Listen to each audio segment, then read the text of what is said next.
இன்னைக்கு ஒரு வேற லெவல் பிராங்க் பண்ண போறோம். குழந்தையே வேணாம்னு யோசிக்கிறேன். என்ன நீங்க என்ன சோத்துக்கலாம் இருக்கிறீங்களா? பிசிக்கலா மென்டலா நானே முதல்ல ரெடியே இல்லம்மா. நான் அப்ப தத்தெடுத்துக்கணும். ஒரு புருஷனா எனக்கு நீ என்ன சொல்ற? பயமா இருக்குமா? சிசேரியன் பண்ணிக்க. நீ குழந்தை பெற்றுதான் ஆகணும். எதுக்கு அழுகுற? கண்டிப்பா வேற பக்கம் வீடு பார்க்க சொல்லிடுவேன். கேமரா பாரு பிராங்க். அழுகோ திங்கடி. ஹாய் ஹலோ மக்களே. மெதுவா ஐயோ நாவா ஏன் மெதுவா அப்படின்னு சொல்றேன் அப்படிங்கறது டைட்டில் தமிழ்ல பார்த்திருப்பீங்க. டைம் இல்ல. அம்மாவை இன்னைக்கு ஒரு வேற லெவல் பிராங்க் பண்ண போறோம். என்ன ஆகும் போதுன்னு தெரியல. இப்பயே பண்றதுக்கு முன்னாடிதான் இன்ட்ரோ எடுத்துட்டு இருக்கோம். பயமா வேற இருக்கு. செருப்படி விழுந்தாலும் உங்களுக்கு ஆச்சரியம் இல்லை. இன்னைக்கு அடிக்கிற அடியில மூஞ்சி முகரையெல்லாம் பஞ்சர் ஆயிரும். இப்ப நீ நல்லா சேஃபா இருந்துக்குவ. நான் தான் எனக்கு நான் சேஃபா தான் விளையாட போறேன். சேஃபா விளையாட போறியா? என்னைய வச்சு விளையாடாம இருந்தா சரி. இப்போது நம்ம குழந்தையே வேணாம் எங்களுக்கு அப்படின்னு சொல்லி அம்மாவை வந்து நம்ம பிராங்க் பண்ண போறோம். கண்டிப்பா மானாவரியா திட்டு விழுகும். அப்பா கிட்ட எல்லாம் இந்த பிராங்க் பண்ணவே முடியாது. அப்பா கிட்ட இந்த வார்த்தையை சொல்லக்கூட முடியாது என்னால. அதனால வந்து அப்பா இல்லாத நேரமா பார்த்து அம்மாவை மட்டும் பிராங்க் பண்ண போறோம். பொழுதுபோக்கு நான் தான் கிடைச்சனா. வாங்க போய் கேமராவை மறைச்சு வச்சுட்டு. இதெல்லாம் பெரிய வேலை கிடையாது. ஏன்னா இது வரைக்கும் எங்க அம்மாவை பிராங்க் பண்ணதில்லை. அதனால கேமரா வச்சு ஒழிச்சு பிராங்க்னு ஒன்று எடுப்போங்கிறதே அம்மாக்கெல்லாம் தெரியாது. அதனால ஈஸியா ஏமாறுவாங்க. எங்க அம்மா வந்து இன்னசென்ட் மதர். அதனால ஈஸியா ஏமாந்துரும். இந்த மாதிரி இதை ஒழிச்சு வைக்கிறது அதெல்லாம் எதுவுமே அவங்க பார்க்க மாட்டாங்க. ஸோ பெருசா ரிஸ்க் தேவையில்லை. கண்டுபிடிச்சிட போறாங்க. அதெல்லாம் கண்டுபிடிக்காது. எனக்கு நம்பிக்கை இருக்கு. எங்க அம்மா பத்தி எனக்கு நம்பிக்கை இருக்கு. 100% இருந்தாலும் இதோட பூராத்தையும் நிறுத்திக்கிறோம்.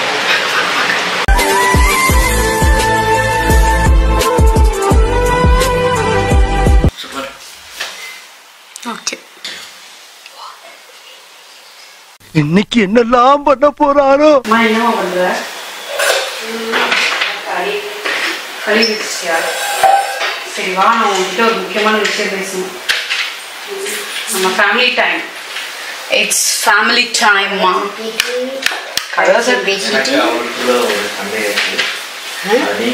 ஒரு சண்டை எங்க ரெண்டு பேத்துக்குள்ளேயும் நீ சால்வ் பண்ணி வை. வா. சண்டை தீச்சிட்டே சொல்ற. சண்டைனா அடித்தடி சண்டை கிடையாது. வாக்கிய தகராறு. உட்காரு, நீ உட்காரு. உட்காரு. என்ன இங்க பேசுற? நீ அவன் கூட சேர்ந்துட்டு பேசக்கூடாது. நீ எப்ப பார்த்தாலும் அவனுக்கு தான் சப்போர்ட் பண்ணி பேசுவ. அப்படி பண்ணக்கூடாது. நீ வந்து பொதுவா பேசு. விவரமா சொல்லுப்பா. பொதுவாவும் பேசாத. என் பக்கம் இருந்து யோசிச்சு பேசு. சரியா? நான் ஒரு முடிவு எடுத்திருக்கேன். எதுக்கு நீ மறைச்சிட்டு கேக்குற? நார்மலா கேளு. தத்து எடுக்கிறதெல்லாம் இல்ல. குழந்தையே வேணாம்னு யோசிக்கிறேன். இதெல்லாம் ரொம்ப லொல்லு. என்னடா? ஆனான்ட்டே இப்பவே சொல்லிட்டேன். இது வந்து என்னோட இதே கிடையாது. இது முழுக்க என்னோட இஷ்டம். 1% கூட கிடையாது. உன்னையெல்லாம் சின்ன வயசுலயே கள்ளி பால் கொடுத்து கொண்டிருக்கணும்டா. அவளுக்கு வந்து அவளோட விருப்பம் என்னவோ அவளோட எனக்கு தெரியும். அவளோட விருப்பம் விட முடியாது. நீ ஒரு நிமிஷம் ஒண்ணு தெரிஞ்சுக்க. இப்ப லைஃப் லாங் ஒரு குழந்தைய பெற்று அதை படிக்க வைக்கிறதுக்கு, அதை காலேஜ் சேர்க்கறதுக்கு, அதை கல்யாணம் பண்ணி கொடுக்கறதுக்குன்னே என் வாழ்க்கை முடிஞ்சிருமா? அதனால எனக்கு குழந்தையே வேணாம்னு. அதுக்கு நீ கல்யாணமே பண்ணிருக்க கூடாது. கல்யாணம் பண்ணாம இப்படி நாளைக்கு அவள கேள்வி கேட்பாங்க. எதுக்கு சொந்தக்காரங்கள கேட்பாங்க. கண்டிப்பா ஏமா சொந்தக்காரங்களுக்காக வாழ முடியும் அப்படின்னு. என்ன நீ நான் 10 பிள்ளைய பெத்துக்கிட்டேன். ஒரு பிள்ளைய பெத்து கூட நீ வளர்த்து நீ நான் உனக்கு கண்டிப்பா சப்போர்ட் பண்ண. நீ சொல்லு போக்கு. நீ என்ன உனக்கு இஷ்டம் இல்லதான் ஓகே. ஆனா நீ எனக்கு சப்போர்ட் பண்ண மாட்டேன். ஏயா ஏன் வாய கிளறீங்க? நான் ஏங்க உன்னோட இஷ்டம். நீ என்ன பண்ற அதை பண்ணுன்னு சொல்லிட்டேன். அவங்க அதை வரணும் அப்படின்னால கண்ணை புடிஞ்சிருவேன் உன்னை. ஏன்னா அவதான் வந்து குழந்தை பெற்றுனா நாங்க கூட இருந்துட்டு இருக்கோம். உனக்கு வளர்த்துறக்கு பிடிக்கிறதுக்கு எல்லாம் அவனும் அத்தனை குழந்தை பெத்துக்கிறதுக்கு இது ரொம்ப தப்பான விஷயம். இது என்ன ரொம்ப இருக்கு? அது இங்க தலையெழுத்துன்னு ஒண்ணு இருக்கு. நீ வந்து கஷ்டப்பட்டு இப்படிதான் என்னை வளர்த்து இப்ப கரை சேர்த்து விட்டுருக்க. திருப்பி நான் குழந்தை பெற்றவங்க கொடுத்து நீ வளர்த்துமான்னு நான் சொல்றேன். வளர்த்துமான்னா இப்ப நான் செலவு பண்ணி நான் அதை கட்டி கொடுக்க எல்லாத்துக்கும் நீங்க தான் ஃபியூச்சருக்குலாம் பிளான் பண்ணி எல்லாம் பண்ணிட்டு தான் இருக்கிறீங்க. ஒரு பிள்ளை பெத்து கூட வளர்த்துறது இது இல்லையா உங்களுக்கு எல்லாம்? ஒரு பிள்ளை பெத்தா அதனால ஒரு பிள்ளையா ரொம்ப கேவலம். வெளியே சொல்லி ஒரு பிள்ளையா பெக்கிறேங்கிற. நான் ஒரு பிள்ளையா பெத்து நீ என்னை ஒரு பிள்ளையா தானே பெற்றிருக்க. நான் ஒத்த பிள்ளையா எத்தனை கஷ்டப்பட்டிருக்கேன் சின்ன வயசுல இருந்து. எனக்கு 2 பிள்ளை பார்த்தா 2 செலவு இல்ல இருக்கு. இங்க வேற நான் அதான் சொல்றேன். நம்ம ஒண்ணு நினைச்சா கடவுள் ஒண்ணு நினைப்பாரு. அதை மட்டும் புரிஞ்சுக்க. நீ அவ்வளவுதான் நினைச்சது. நீ என்ன சொல்ற? அங்க வேற நம்ம அம்மா உனக்கு தான் சப்போர்ட் பண்ணு எனக்கு தெரியும். நல்லா இடத்துல இருந்து நான் இப்ப அவர்கிட்ட சொல்லக்கூடாது, அவர் இருக்கும்போது பேசக்கூடாதுன்றத உங்களை கூப்பிட்டு பேசுறாங்க. நான் என்ன இடிச்ச வாயனா? அவர்கிட்ட பேச முடியாது. அவரு ஏற்கனவே நான் என்ன சொல்லிட்டு இருக்கேன், அவரு என்னமோ சொன்ன மாதிரி உயிரை கையில முடிச்சுக்கிட்டு அப்படி இப்படி எமோஷனல் பிளாக்மெயில் பண்றீங்க இப்படியே. இங்க வர நீ என்ன நீங்க என்ன சோத்துக்கு இல்லாம இருக்கிறீங்களா? நான் பிள்ளைய வளர்த்த முடியும் ஏன் அப்படி இல்ல, சோத்துக்கு இல்லாம இல்ல, குழந்தைன்னு பிறந்துட்டா அதுக்குன்னு பின்னாடி இப்ப ஹாஸ்பிட்டல் செலவுல ஆரம்பிச்சு எல்லாம் வரிசையா அதுக்காகவே ஓடுற மாதிரி இருக்கும்ல. அதுக்காகவே எங்க வாழ்க்கையை நாங்க வாழவே முடியாது. உங்க வாழ்க்கைங்கிறது அது குழந்தைதான், அது முதல்ல ஞாபகம். பின்னால வருத்தப்படுவீங்க. நீங்க சொத்து சேர்த்து யாருக்காக சேர்த்துறீங்க? சொத்து நாங்க சேர்த்தவே மாட்டோம். ஆமா, இப்ப நீ சொல்ற சொத்து சரி, குழந்தை நாங்க சந்தோஷமா இருக்கிறத சந்தோஷமா இருப்பீங்க. பாக்குறவங்க எல்லாம் கேவலமா மத்தவங்கள நீ பேசாதமா, மத்தவங்க அடுத்தவங்க நான் வாழறேன். ஒரு குழந்தை பத்துக்க போதும் சொல்லிப்பாரு, யாரும் எதுவும் சொல்லிக்க மாட்டாங்க. சரி இல்லைங்காம ஒரு குழந்தை இருக்கு, அவ்வளவுதான். முதல்ல அதை வந்து யோசிச்சுக்க. நீ சொல்லிட்டீங்க, நீ என்ன சொல்ற? நீ முதல்ல சொல்லு. நான் சொல்லிட்டேன். நான் ஒண்ணு இவதான் நான் தான் கஷ்டம் நீ நீயா பண்ற, நான் தான் இருந்தாலுமே பாக்குறேன். நான் என்னோட ஹெல்த் எனக்கு ஹெல்த் உனக்கு கொஞ்சம் 25% என்னோடது 75% நான் தான் எல்லாமே பண்ணுவேன். அப்ப என்னோட யோசனையே சொல்றாங்க. சரி நீ குழந்தை பெற்றுக்கோம நீ மட்டும் உடம்பு அப்படி டெவலப் பண்ணிருவியா? நீ நல்லா பார்த்து எல்லாம் செஞ்சு உடம்புக்கெல்லாம் நான் பேசவே இல்லையே. என்ன சொல்றேன், நானும் ஒரு நாள் தூக்கம் இல்லாட்டி பைத்தியம் பிடிச்சேன். எனக்கு உனக்கே அப்படி எல்லாம் இருக்கக்கூடாது. அப்படி இல்ல, இதெல்லாம் இருந்து பழகணும் கண்டிப்பா. நானே பிசிக்கலா மென்டலா நானே முதல்றதுக்கு ரெடியே இல்லம்மா.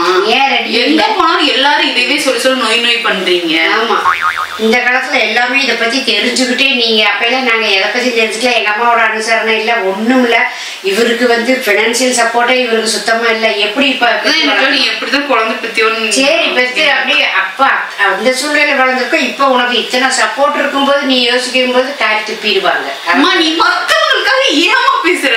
காரி துப்பிடுவாங்க, நினைச்சிருவாங்க, பண்ணிடுவாங்க. மத்தவங்களுக்காக நீ ஏன் வாழ்ற? மத்தவங்களே நினைக்கணும், 4 பேரோட இருக்கிறவங்க அப்படின்னு நினைக்கணும். மத்தவங்க நினைக்கிறது தப்பு கிடையாது. அதுக்காக மத்தவங்க நினைக்கிறதுக்குலாம் நம்ம தலையாட்டிட்டு அம்மாவோட லைஃப் இது பண்ணல. 2 குடும்பத்தோட எல்லாரும் பேரன் பேத்தி அது இதுன்னு இருக்கும்போது அப்புறம் எங்களுக்கும் அந்த இது இருக்காதா? நீ சும்மா இரு. எனக்கு அவங்க எல்லாம் படுற கஷ்டத்தெல்லாம் பார்த்தாலே எனக்கு என்ன கஷ்டப்படுறாங்க அவங்க. ஆமா, கஷ்டப்படுறாங்களா? காசுக்கு கஷ்டப்பட அவங்க எல்லாம் நம்மளை விட வெல்த்தியா தான் இருக்காங்க. அதனால அவங்களோட காசு அவங்களே கஷ்டப்படும் போது நம்ம எல்லாம் இன்னும் கஷ்டப்படுவோம். இவரெல்லாம் இப்ப நாளைக்கு ஒரு குழந்தைன்னு கண்ணுல பார்த்தா இன்னும் உடம்பு முடியாதவர் கூட அவரு நல்லா இருவாரு. இன்னும் ஐயோ நம்ம பேரம் பேத்தி பார்க்கணும் அந்த அளவுக்கு பாத்துக்குவாரு. அப்படி உனக்கு ஒரு சப்போர்ட் இருந்துட்டு இருக்கும்போது உனக்கெல்லாம் யோசனை. இப்படிதான் ஒவ்வொன்னுத்துக்குமா நீ வந்து சொல்லிட்டே இருக்க. முதல்ல பணப்பழங்கிறது 2வது தான், முதல்ல வந்து ஆள் சப்போர்ட் தான் இருக்கும். சரி இப்ப நீ நாளை குழந்தை வாழ்க்கை பொறுத்தவரை நீயே வந்து எல்லாம் செய்ய அப்படின்னு சொல்லிட்டு இருக்குமா? நாங்க சொன்னாலும் சொல்லுவேன், என்னத்துக்கு சொன்னாலும் சொல்லுவேன். சொன்னாலும் சொல்லுங்க. எங்க அம்மாவா நான் செவனேந்தானா போய்க்கிருந்தேன். அதெல்லாம் எனக்கு தெரியாது. ஆனா வந்து நான் என்னோட உங்களுக்கு தெரியும். இவ வந்து இப்படி சொல்றா. ஒரு மாசம் கேட்டா இப்ப என்ன சொல்றானா, இப்ப குழந்தை பிறக்கும் வேணும்னு தோணுச்சுன்னா அப்ப தத்தெடுத்துக்கணும். ஃபியூச்சர்ல நல்லா வாயில வந்துரும். ஏன் பண்ண குழந்தையே இல்லைன்னு சொல்லிடுறதால குழந்தை பிறக்கக்கூடிய தகுதி இருக்குல்ல, அப்புறம் எதுக்கு நீ தத்தெடுக்கிற? நம்ம உலகம் 1000 பேசும். இப்ப கல்யாணம் ஆகி 3 வருஷம் நாங்க வந்து குழந்தை வந்து இப்போதைக்கு வேணாம் அப்படின்ற ஒரு மைண்ட் செட்ல தான் இருந்தோம், சரியா? ஆனா அப்பயே எல்லாரும் என்ன சொன்னாங்க, ஏதோ உடம்புல பிரச்சனையாட்டு இருக்கு அப்படின்னு ஜட்ஜ் பண்ணிட்டு பேசுறாங்கல்ல. அந்த மாதிரி இருக்கிற ஒரு சொசைட்டிக்காக ஏன் நம்ம வாழணும்? அதெல்லாம் சொசைட்டிக்காகவும் வாழணும்னு தான் நான் சொல்லுவேன். அவ்வளவுதான் நான் சொல்லுவேன். அந்த மாதிரி சொசைட்டிக்காக இப்ப சொசைட்டி சப்போர்ட் இல்லாம நீ வாழ்ந்துருவியா? எந்த விதத்திலயுமே சப்போர்ட் இல்லாம இப்ப என்னத்தை கண்டுபிட்டு அப்படி சிரிக்கிற நீ? தெரியும் அப்படி நினைச்சானே சிரிக்கிறீங்க. அவங்கள்ட்ட பேசினா வந்து அவர் டென்ஷன் ஆகி கத்துவாருன்னு சொல்லி உங்களோட பேசுவாரு. நீ முதல்ல ஒரு புருஷனா எனக்கு நீ என்ன இப்ப அவங்க டென்ஷன் அவங்கிட்ட விடு, நானே டென்ஷன் ஆவேன். டென்ஷன் ஆகாதீங்க. புருஷனா அவனை விடு, அவனோட சுத்தி உள்ளவங்க எல்லாம் கேட்பாங்கல்ல. எனக்கும் தான் கேட்பாங்க, அவனுக்கும் தான் கேட்பாங்க, எல்லாரும் தான் கேட்பாங்க. ஆனா அதுக்காக நம்ம வாழ்க்கை வேண்டாம் முடிவு. நீ அப்பதான் என்ன சொல்றீங்க, நீ சம்பாதிச்சு நீ எவ்வளவு சம்பாதிச்சு எப்படி இருந்தாலும் வந்து அதுக்கு பேசாம நீ ஃபாரின் பக்கம் போயிருங்க. ஆமா அப்படி இருக்கிற மாதிரி நமக்கு வேணாம். நம்ம வேற உலகத்துக்கு போய் ஆமா வேற உலகத்துக்கு போய் அங்க சத்யானந்தாவோட அது பேர் என்ன கைலாசா போயிடுறோம் நாங்க பேசாம. நோ சூடு நோ சொர்ணை அப்படின்னு போயிருக்கு தெரியாதுன்ட்டு நாங்க பாட்டுக்கு நிம்மதியா இருக்கிறோம். சரியா? பிள்ளையும் நீ எல்லாம் குழந்தை பக்கம் எல்லாம் இது பண்ணிட்டுலாம் இருந்துச்சுன்னா அதெல்லாம் சரி வராது. அவ்வளவுதான் சொல்லுவேன். ஐயோ நீங்க ரொம்ப டேஞ்சர் போல்த. உனக்குன்னு நாளைக்கு ஒரு வாரிசு என்ன பண்ண உனக்கு எனக்கு சம்மந்தம் இல்லை அப்படின்னு டாக்குமெண்ட் எழுதி கொடுத்துருக்கேன். இப்பவே நீ வந்து ஆண் பெண் இப்படி இது பண்ணிட்டு இருக்க. நாளைக்கு எனக்கு உனக்கு ஒரு பேத்தி பிறக்குதுன்னு என்ன பண்றதா? பேத்தி பிறந்துச்சு அது வந்து பையனா இருந்தாதான் ஜெனரேஷன் வழி வரும். எங்க அண்ணன் மகன் அவனுக்கு மகன் பிறக்காம மக பிறந்துட்டா அப்படின்னு நான் சொல்ல மாட்டேன். குழந்தைன்னு ஒண்ணு வேணும் அவ்வளவுதான். அது ஆணா இருந்தாலும் சரி பொண்ணா இருந்தாலும். அதுதான் சொல்றேன். இப்ப நான் குழந்தை பெத்துக்காம இருக்கேன் நானு. உடனே நீங்களும் உடம்புல ஏதாவது பிரச்சனையா அப்படின்றீங்க. நானே இந்த குழந்தை பெத்துக்கிற ஐடியாலாம் இல்லைங்க. அப்பதானே எனக்கு தெரியும் உடம்புல பிரச்சனையா பிரச்சனை இல்லையான்றது. நீ ஐடியாவில இருந்தாலும் குழந்தை பெத்துக்கிறதுக்குன்னு ஒரு பாக்கியம் இருக்குது. அது நீ நினைச்சாவெல்லாம் பறக்காது. நீயே நாளைக்கு முடிவு பண்ணிட்டேன்னு வச்சுக்க. இன்னும் 3 வருஷம் குழந்தை இல்லாம இருந்துச்சுன்னா ஏதாவது ஒரு பிரச்சனைனால ஏன் சாப்பாடும் விடுற? இல்ல சொல்றேன். நீ நினைச்சா குழந்தை பெத்துக்கலாம்னு சொல்ற பாத்தியா? அது வந்து இதுல நான் நினைச்சா குழந்தை பெத்துக்கலாம்னு சொல்லு. நான் இப்ப நினைக்கலங்கிறேன். போயிரு, அது உனக்கு ரொம்ப நல்லது. ஏன் நினைக்கல? 3 வருஷம் முடிஞ்சு போச்சு. இந்த வேற எல்லாம் இப்ப இந்த கல்யாணம் பண்ணனே பயமா இருக்குமா? என்ன பயம்? நான் என்ன உனக்கு என்ன வயசாகலையா? வயசானா அதுக்கு பயம். எனக்கு ஊசி போட்டா கூட எனக்கு பயமா தான் இருக்கு. உங்ககிட்ட பேசுறப்ப மட்டும் எப்படி எதிர செய்யற உனக்கு அந்த தைரியம் இருக்குது. இந்த பேச்சு தைரியம் இருக்கு. வாயிலே ஈஃபில் டவர் கட்டலாம், ஆனா நட்சத்திர கக்கூஸ் கூட கட்ட முடியாது. ஆனா எனக்கு இந்த ஊசி போட்டாலே நான் எப்படி ஆளுவேன்னு உனக்கே தெரியும். இதெல்லாம் வந்து அப்போதைக்கு சரியா போயிடும். அது எப்படி தேவையில்லாம ஆஸ்பத்திரி பார்த்தாலே அலர்ஜிமா. ஒவ்வொருத்தர் மாதிரி ஒருத்தர் இருக்க முடியாது. நான் அவ்வளவுதான் சொல்லுவேன். அப்புறம் அவளுக்கெல்லாம் எப்படி 2 குழந்தை பெத்தாங்க? அவளுக்கு தெரியாம அவளுக்கெல்லாம் 30 வயசுக்கு மேல ஆயிடுச்சு. அவ எப்படி 2 குழந்தை பெத்தா? அவளுக்கு குழந்தை வேணும்ன்றதுனால பெத்தா. எனக்கு வேணும். சரி உனக்கு அப்படியே நீ உனக்கு அந்த மாதிரி இது இருந்துச்சுன்னா பேசணும் சிசேரியன் பண்ணிக்க. அவ்வளவுதானே. பிறவி பைத்தியம். சிசேரியன் பண்ணிங்கிறது ஈஸியா நினைச்சிட்டு இருக்க. சிசேரியன் ஈஸியான விஷயமா? அதுல எவ்வளவு தெரியுமா? என்ன பண்றது? நீதான் பயமா இருக்குங்கிறேல. பயமா இருக்குமா? நீ இப்பயே எனக்கு ஒரு நாள் அம்மா எனக்கு எடிட்டிங் வேலை இருக்கு நீ கொஞ்சம் சமைச்சு கூட அப்படின்னா நீ மூஞ்சிய காட்டுவ, சொல்லி காட்டுவ. எடிட்டிங் வேலை இருக்குங்கிறதுக்கு அதுக்கு நான் இப்ப என்ன சொல்றேன்? காலையில நேரத்துல எந்திரி, எதுக்கு டைம் ஒதுக்கு, அதுக்கு டைம் ஒதுக்கு. உங்க நேரம் இல்லாம இருக்கா? எந்த பால் போட்டாலும் கோல் போட்டுறானே. எல்லாமே நீங்க உங்களோட விஷயம் சொல்றீங்க. குழந்தை பெக்க போறது மேஜரான ஒரு விஷயம். அது வந்து மெயின் கேரக்டரே நான் தான். அப்ப எனக்கு வந்து நான் விருப்பப்படணும்ல. அத பத்தி பேசாத. ஏன் உனக்கு அந்த குழந்தைன்னு விருப்பமே இல்லையா? குழந்தை விருப்பம் இருக்கு. அது நிவி குழந்தை பிறந்தா தூக்கி கொஞ்சம், ஆர்த்தி குழந்தை பிறந்தா தூக்கி கொஞ்சம். ஆனா அதுக்காக நான் குழந்தை பெத்துட்டு எனக்கு அதெல்லாம் அனுபவிக்கிறதுக்கு எனக்கு இதா இருக்கு. உங்களுக்கு விளக்கம் சொல்லி ஏற ஓஞ்சிரும் போல இருக்க. எனக்கே ஏற்கனவே உடம்பு சரியில்லை, அப்பாவுக்கும் உடம்பு சரியில்லை. அதெல்லாம் வந்து இப்போதைக்கு அந்த மாதிரிதான் இருக்கும். அதை விட அப்பா ஒரு குழந்தையே சரி முடியலன்னு அவரு தூக்கிட்டு விடிய சுத்துவாரு. அப்படி ஆளுகளை வச்சுக்கிட்டு நீ இதையெல்லாம் பேச்சே எடுக்க கூடாது. நான் வளர்ந்துருவேன். முதல்ல வந்து நானே கடவுளை வேண்டிட்டு இருக்கிறேன். முதல்ல குழந்தை இடமோ நீ நினைச்சா பெற்றுக்கணும்னு நினைச்சிட்டு இருக்க. கடவுள் அந்த குழந்தை பாக்கியங்கிறது வந்து எல்லார்ட்டும் அமையும். குழந்தை பிறந்துச்சுன்னா அந்த குழந்தையோட அதிர்ஷ்டத்தினால நீங்க இன்னும் டெவலப் ஆவீங்க. அதை முதல்ல புரிஞ்சுக்க. என்னென்ன சொல்றோம் பாருங்க. அதிர்ஷ்டத்துல நான் நம்ப மாட்டேன். அதிர்ஷ்டத்தை நம்பணும். ஒருத்தர் மாதிரியே இன்னொருத்தருக்கு இருக்காது. அவ்வளவுதான். குமாரி எங்க வீட்டுல அத்தனை வேலை செஞ்சுக்கிட்டு இருப்பா. நான் எல்லா வேலையும் அவளுக்கே சிசேரியன் ஆச்சு. அதெல்லாம் ஒவ்வொருத்தவங்களுக்கும் ஒரு மாதிரி. அதான் சொல்றேன் எனக்கு பயமா இருக்குன்னு. இப்ப இப்படி ஒண்ணு இருக்கு. நீ இத்தனை ஒர்க் அவுட் பண்ற, அதை பண்ற, இதை பண்ற, இதெல்லாம் பண்ணா நார்மல் டெலிவரி ஆயிரும், டக்குன்னு குழந்தை பிறந்துரும் அப்படின்னு இருக்கிற மாதிரி ஒரு ஃபார்மேட் இருந்தா பரவாயில்ல. அப்படி இல்லையே. என்ன பண்ணாலும் நீ 10 மாசம் உட்காந்து ஒர்க் அவுட் பண்ணி அதை பண்ணி இதை பண்ணி பண்ணாலுமே போய் சிசேரியன் பண்ணிடுறாங்க. அப்படி இருக்கும்போது அந்த மாதிரி என்ன வேணா ஆகுதுமா கடைசி நிமிஷத்துல. நான் என்ன சொல்றேன், நீ உனக்கு எந்த ஸ்ட்ரெஸ் இருக்குது இங்க வீட்டுல? ஒரு ஸ்ட்ரெஸ் இல்ல. எனக்கு குழந்தை வேணாம். குற்றாலத்துல இருக்க வேண்டியதெல்லாம் இங்க வந்து ஏன் வாங்குறீங்களா? இதெல்லாம் வந்து அவனுக்கு நீ கெட்ட பேரை உண்டாக்குற. என்னமா நீ ஒரு மாதிரி ஸ்டீரியோ டைப்பா? நீ என்னமா இது இப்படி பேசிட்டு இருக்க? நான் அப்படித்தான் சொல்லுவேன். கடைசியில எல்லாம் அப்படித்தான் சொல்லுவாங்க. இவங்க மூடி மறைக்கிறாங்க, அவனுக்கு தான் குறையும். அதுதான் சொல்லு. நீங்க 4 பேர் பேசுறதுனாலதான் உங்களுக்கு அது தாட் வருது. என்னத்துக்கு 4 பேர் பேசுறாங்க? நீங்க எல்லாம் இப்படிதான் 4 பேர் உட்காந்தா இப்படி பேசுறீங்க. என்ன பேசுவாங்க தெரியுமா? நம்ம வீட்டுல குழந்தைங்க வதன்னு பெத்து எல்லாருமே அடுத்தடுத்த வருஷமெல்லாம் பெத்து. எனக்கே ஆச்சரியப்பட்டாங்க 3 வருஷம் குழந்தை இல்லைங்க. நீயே அப்பயே நீ 3 வருஷம் தள்ளி போட்டுருக்க. தள்ளியில போடலையே. நீ அப்படி நினைச்சே உங்கள மாதிரின்னு. நம்ம யாரு வம்புக்கும் போறது இல்ல, யாரு தும்புக்கும் போறது இல்ல. எனக்கு 3 தெரியல. குழந்தை என்னாச்சுன்னு தெரியல. குழந்தை இல்ல. அவ்வளவு. அதைத்தான் சொல்றேன். நம்ம நினைச்சா பெத்துக்க முடியாது. சரி சரி. 3 வருஷம் குழந்தை வேண்டாம் இல்லவே இல்லையே. நீங்க எப்படி நினைக்கிறீங்க? என்ன சொல்ல வர கடைசியா? நீ குழந்தை பெத்துதான் ஆகணும். இது கம்பல் பண்ற மாதிரி இருக்குமா? நீ திணிக்கிற மாதிரி இருக்கு எனக்கு. இப்படி இப்படிமா நீ சொல்லலாம். நீ ஒரு படிச்ச படிச்சிருக்க, நீ கொஞ்சம் பிராக்டிக்கலா யோசிச்சு பேசணும். பிராக்டிக்கலா நான் இந்த விஷயத்துல நான் யோசிக்கவே மாட்டேன். இருந்தாலும் கடலமுத்து ரொம்ப ஸ்ட்ரிக்ட்டுப்பா. அப்பா புரிஞ்சு மாட்டேன்னு வான்ட்டு சொன்னேன். நீயே என்ன சொன்னேன், அவரே ரொம்ப உடம்பு முடியாம இருக்கிறதா, உடம்பு முடியாம இருக்க சீக்கிரம் பிள்ளை கல்யாணம் பண்ணி வைங்க. எல்லாரும் சொன்னேன், ஏதோ ஒரு பேரம் பேத்தி விட அந்த சந்தோஷத்துலயாவது அவருக்கு உடம்பு நல்லா ஆகும் அப்படின்ற மாதிரிதான் எல்லாரும் சொன்னாங்களே. கையில 5 பைசா இல்லாம எதுக்கு கல்யாணத்துக்கு ஏற்பாடு பண்ணணும்? ஏன்னா உன்னைய வச்சு நீ சம்பாரிச்சுக்க, நாங்க வாட்டுக்கு கூடவே வச்சுக்கிறேன்னு வச்சிருப்போம்ல. நீ எதுவுமே பேசாம உட்கார்ந்துட்டு இருக்கிற.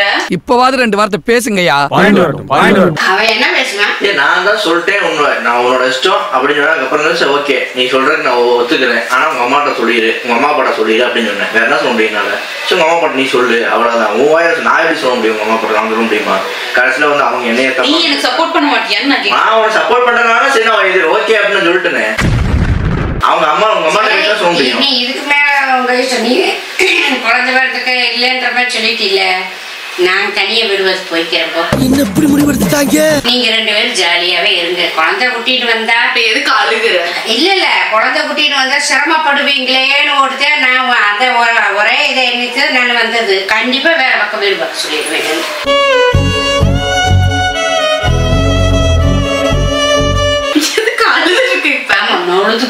கேவலமா இருக்குது எனக்கு. நான் சொல்லிட்டேன், நீ உன் முடிவு சொன்ன, என் முடிவு இதுதான். அடுத்த செகண்டே நான் நீங்க வீட்டை தனியா பாருங்க போயிடலாம். அதுதான் உங்களுக்கு வேணும். ஆமா, நீ வீடு பார்த்து போய்க்கோ. நீ கூட இருக்க கூடாதுன்னு நான் திருப்பூரே போயிருவேன் பேசுறேன். சரி திருப்பூர். ஏன்னா உள்ளூர்ல இருந்தா தானே அதுக்கு இதுக்குன்னு பதில் சொல்லிட்டு இருக்கணும். நம்ம அங்கிட்டு போயிட்டா அவங்க அங்க இருக்காங்க, அப்படியே குழந்தை இல்லையா, நம்ம தெரியல குழந்தை இல்லை அப்படின்ட்டு நம்ம வாட்டுக்கு ஈஸியா சொல்லிட்டு போயிட்டே இருக்கலாம். உனக்கு உன் தலையெழுத்து உனக்கு குழந்தை இருக்குதுன்னு இருந்துச்சுன்னா நீ என்னத்தை வேணா அவ என்னத்தை குழந்தை வேண்டாம்னு என்னென்னமோ பண்றாங்க, குழந்தை பிறக்கிறது அதான் வந்து தலையெழுத்து. நானுமே இப்ப எல்லாருக்கும் நான் யார்கிட்ட நான் அப்படித்தான் சொல்லுவேன். அவங்களுக்கு எப்ப குழந்தைன்னு போட்டு வச்சிருக்கோ அதுதான் நான். நீ நினைச்சாலும் ஆகாது, நான் நினைச்சாலும் ஆகாது. உன்னையும் கஷ்டப்படுத்த கூடாதுதான் இந்த முடிவே எடுக்க. என்னைய வந்து கஷ்டப்படுத்துறது என்னத்த போய் இது ஒரு வாழ்க்கையே கிடையாது. சும்மா சோறாக்கா குடிக்க திங்க போக அப்படி குழந்தை பிடிச்சி இன்னும் தான் உனக்கு வந்துட்டு போகுது. அது எத்தனை நாளைக்கு? சரிம்மா நீ தான் சொல்லிட்டு நம்ம வீடு பாக்குறேன் நான் போய்க்கிறேன்ட்டு நீ பாருமா. அவ்வளவுதான் அவ்வளவுதான். நான் பார்த்து வச்சுக்க மாட்டேங்க. ஆமா நீ இப்ப பிளாக்மெயில் பண்ற மாதிரி சொல்ற. என்னத்த போய் பிளாக்மெயில்? அப்புறம் இது ஒரு வாழ்க்கையா? நீ பெத்துக்கலன்னா போ நான் கிளம்புறேன் அப்படின்ற. நீ உடனே யோமா போகாதுமா நான் குழந்தை பெத்துக்கிறேன். சரி இப்பயே எல்லாம் கேள்வி மேல கேள்வி கேட்டு நம்மளுக்கு எரிச்சல்ல கேட்கவே இல்லை அப்படின்னு கேட்க. ஆமா அது அதனாலதான் எந்த ஃபங்க்ஷனுக்குமே போறதே இல்லை. நான் போன் பேசினா கூட போன்ல கேட்கறாங்க.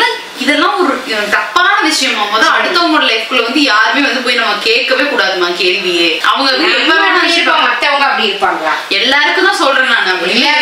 ஊர் உலகத்துக்கே சொல்லுவியா? ஊர் உலகத்துக்கே சொல்லுவேன் கண்டிப்பா. அவங்களோட லைஃப் பார்க்கணும். ஒருத்தவங்க குழந்தை ட்ரை பண்ணி குழந்தை பிறக்காம இருக்கலாம், ஒருத்தவங்களுக்கு ஏதாவது உடம்புல பிரச்சனையா இருக்கலாம், ஒருத்தவங்க வந்து வேணான்னு இருக்கலாம். அவங்க கிட்ட போய் குழந்தை என்னாச்சுன்னு கேட்டுட்டே இருந்தது நல்லா இருக்கும். இப்ப இந்த 3 வருஷத்துல நான் ஏதாவது உங்ககிட்ட பேசி இருப்பேன், ஏன் என்னன்ட்டு ஏதாவது கேட்டிருப்பேன், அது மாதிரி சொல்லி கேட்டிருக்கேன். குழந்தைய வேண்டான்ட்டு என்ன இது பண்ண போறேன்? இன்னும் பண்ண மாட்டேன், இப்படியே வாழ போறேன். அவ்வளவுதான். நினைச்ச நேரம் வெளியே போக வர சாப்பிட ட்ரிப்பு போக ஒரு அளவுக்கு தான் ப்ரோ எல்லாமே. எந்த ஒரு கமிட்மெண்ட்டுமே இல்ல. அது வந்து குழந்தைக்காக சேர்த்து வைக்கணும், அந்த குழந்தைய படிக்க வைக்கணும், அதை கல்யாணம் அது தலையெழுத்துப்படி அது ஆட்டோமேட்டிக்கா நடக்கும். நான் அவ்வளவுதான் நான் சொல்றேன். பாப்புலேஷன் அதிகப்படுத்த விரும்பல நான். பெத்தவர்களுக்கே அது பிள்ளைய கிடையாது தெரியுமா? முதல்ல அவங்க மேலேயே முதல்ல அதுக்கு பாசமா இருக்குமான்னு சொல்ல முடியாது. ஆனா நம்ம வந்து நம்ம குழந்தைய நம்ம அந்த பாசம் பெத்தது பாசம் இல்லாத பிள்ளைகளை எதுக்குமா பெத்துட்டு கரெக்டா கேக்குறா. இப்ப நீதான் சொல்ற அது நம்ம மேலேயே பாசம் இருக்குமான்னு தெரியாது. அதான் அப்படி வளர்த்தணும். நான் உன் மேல பாசமா இருக்கனாலதான் சொல்றேன் உனக்கு கஷ்டத்தை கொடுக்க கூடாது. ஆமா எனக்கு பெரிய இப்ப குழந்தை பிறந்தோன்னே பெரிய கஷ்டம் வந்துடப்போகுது. அப்புறம் உங்களை நம்பி நான் குழந்தை பெத்துக்க போறேன். உங்களை நம்பி என்னன்னு அதுதான் சொல்றேன். உங்களை நம்பி பெத்துக்க மாட்டேன்னு. பெத்துக்க மாட்டேன் இல்ல. அப்புறம் எங்களை நம்பி உனக்கு கஷ்டம் கொடுக்க கூடாது. அதுதான் சொல்றேன். நீ நாளைக்கு இந்த ஒரே வீட்டுக்குள்ள இருந்துட்டு அதை அழு வச்சா நீ தூக்க மாட்டியா? அது ஐயா இப்ப என்ன தூக்கணும் என்ன? நான் சொல்றேன் அது உனக்கு கஷ்டம். அதை உங்களை நம்பி பெத்துக்க மாட்டேன்னு அதனாலதான் சொன்னேன். சொந்தக்காரங்க அதைத்தான் சொல்றேன். உங்களெல்லாம் வந்து அடுத்தவங்களா உனக்கு என்னான்ட்டு போறதுக்கு அதெல்லாம் நானும் அனுசரிச்சுதான் ஆகணும். கொரோனா டைம்ல ஹாஸ்பிட்டல்ல அப்பா அட்மிட் பண்ணிட்டு வந்து வீட்டுக்குள்ள உட்கார்ந்து லாக்டவுன் போட்டாங்கல்ல. 10 பைசா எல்லாம் உட்காந்துருந்தாங்கல்ல. யாருமா வந்தா? யாருமே வரமாட்டாங்க. அவங்களுக்காக நம்ம ஏன் வாழணும்? சரி நீ இப்ப யாருக்காக தான் வாழ போற? யாருக்காக வாழ? எனக்கு என் வாழ்க்கை நான் எனக்காக தானே வாழ முடியும். இப்படி 4 பேர் குழந்தை இல்லாதவங்க கிட்ட இல்லைன்னு கேட்கறவங்க கிட்ட சொல்லு. எதுக்கு நீங்க கேக்குறீங்கன்னு நான் கேட்பாங்க, நிறைய பேர் கேட்பாங்க. அப்ப சொல்லு பதில். குழந்தை எனக்கு பெத்துக்க வேணாம், அதனால பெத்துக்கலன்னு. கோகு என்னடா என்ன சொல்றீங்க? என்னை உட்கார வச்சு கேள்வி அதுதான் எதுக்காகன்னு இவ்வளவு நாள் நான் இதை பத்தி பேசாதனால ஒவ்வொருத்தவங்களா தான் நொய் நொயின்னு வீட்டுக்குள்ள அதை பத்தியே கேட்டுக்கிட்டு இருந்தா நீ இந்த கேள்வி என்கிட்ட கேட்டிருக்க மாட்டேன். ஐயோ இது ஏற்கனவே சரி நம்மளாதான் அதெல்லாம் ஆண்டவனோட செயலு, எப்ப குழந்தை கிடைக்குதோ அப்பதான் அப்படின்ட்டு நானும் பேசாம இருக்கேன். சரி ஏமா இப்ப என்ன நோயில இப்ப படுத்தா கிடக்குறாங்க எங்களுக்கு முடியாம. சரி இவ்வளவு பேசுற அப்புறம் என்ன நான் இங்க மனசு வருத்தத்துல இருக்க உனக்கு சிரிப்பு வருதா? சரி அவங்ககிட்ட வேணா உட்கார வச்சு சொல்லு. நான் சொல்லிடுவேன். கேமரா பாரு பிராங்க். அட நாசமா போற எடுபட்ட வயலுகளா. பேசிட்டே இருக்கேன் நான் சப்பையில கேப் விடுவேன்னு பார்த்தா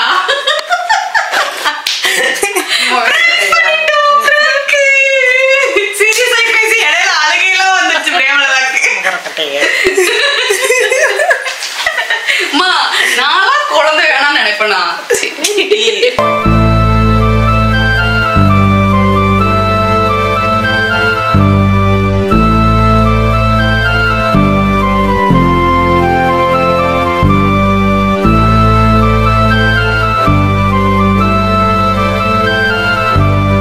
உனக்காகவே நான் குழந்தை பெத்து கொடுப்பேமா, நீ எதுக்காக நீ கவலைப்படாத.